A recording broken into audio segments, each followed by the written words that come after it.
there's I would say, a very funny story related to your home country. After the events of January the 6th, we received a letter from, I believe, congressmen of the Democratic side, and they requested that we would share all the data we had in relation to what they called this uprising.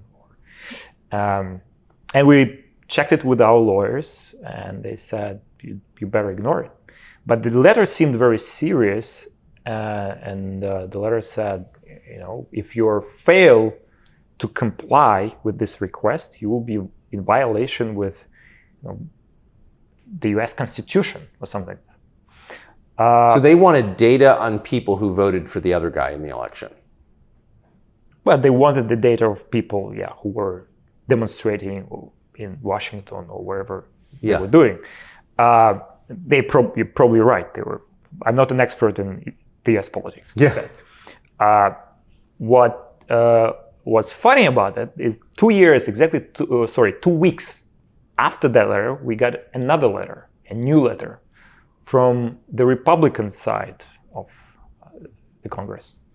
And there we read that if we give out any data according to the previous request, we would be in violation of the US Constitution. So we got 2 letters that said, whatever we do, we'd be violating the US Constitution, in a way. That was my understanding of these letters. From the same legislative body, both from the U.S. Congress? Yes. So how do you respond to that? Well, the same way we respond to most such requests, we decided to ignore them because it's such a complicated matter related to internal politics in the U.S. We don't want to take any... I believe this strongly, if you ignore your problems, most of them do go away. That's very true. It is very, no one says it, but it's true. That's amazing. Have you ever had demands that you can't ignore? Well, it depends, right? Well, unreasonable demands. So I would say the largest pressure towards Telegram is not coming from governments. It's coming from Apple and Google. Right? So when it comes to freedom of speech, those 2 platforms, they could basically censor whatever you can read, access on your smartphone. So, do you run the risk of being thrown out of their stores? Exactly. That's what they make very clear, that if we fail to comply with their guidelines, so they call it, Telegram could be removed from the stores. Well, that would be not a small thing for you, right? Well, won't be a small thing for us, because obviously a big chunk of the world population will lose access to a valuable tool that they're using every day. But it will not also be a small thing for them. I believe there must be find some compromise in such cases. But Apple and Google are not very compromising when it comes to their guidelines. If they believe some content is against their rules, they will see to it that all the apps that are distributed to their stores comply with these rules. Are any of those rules, or do you interpret any of those rules? Do you believe any of them to be political in nature? Some of them, but it's not the rules, it's the application of the rules. The rules themselves, they're pretty general, right? So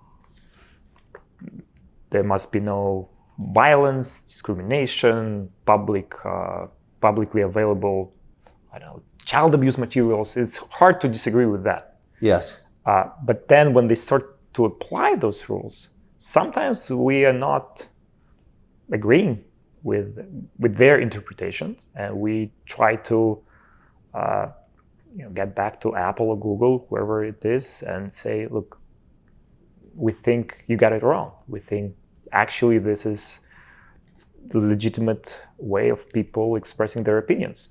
And sometimes they do agree, to their credit.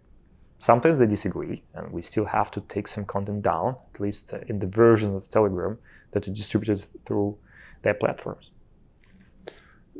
So there are a number of conflicts going on around the world right now, and that may accelerate. Mhm.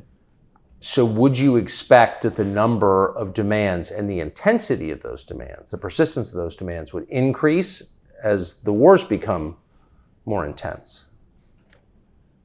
Let's see. I'm really hopeful that the past is behind us. I want to be optimistic. I think now we reached a point where politicians and societies know what to expect from social media platforms and where the red lines are. Yes. We also learned much more about the requirements coming from both them and Google/Apple. So, and our users get better educated as well at what is allowed and was not allowed. So I don't necessarily believe that things are going to get worse. It does seem like the red line for governments is allowing organized opposition to their rule.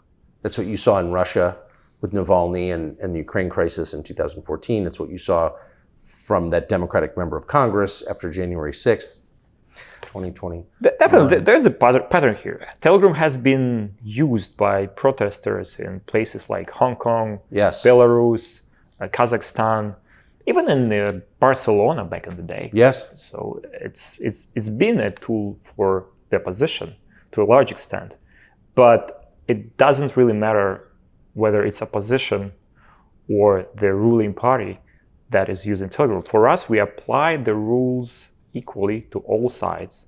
We don't become prejudiced in this way. It's not that we are rooting for the opposition or we are Right. rooting for the ruling party. It's not that we don't care, but we think it's important to have this platform that is neutral to all voices, because we believe that the competition of different ideas can result in progress and a better world for everyone. That's in stark contrast to, say, Facebook, which has said in public, we tip the scale in favor of this or that movement in this or that country, all far from the West and far from Western media attention, but they've said that. What do you think of that? Tech companies choosing governments? Well, I think that's one of the reasons why we ended up here in the UAE, out of all places, right? So you don't want to be geopolitically aligned. You don't want to select the winners in any of these political fights. And that's why you have to be in a neutral place. But I think Facebook in particular has a lot of reasons, apart from being based in the US, for doing what they're doing.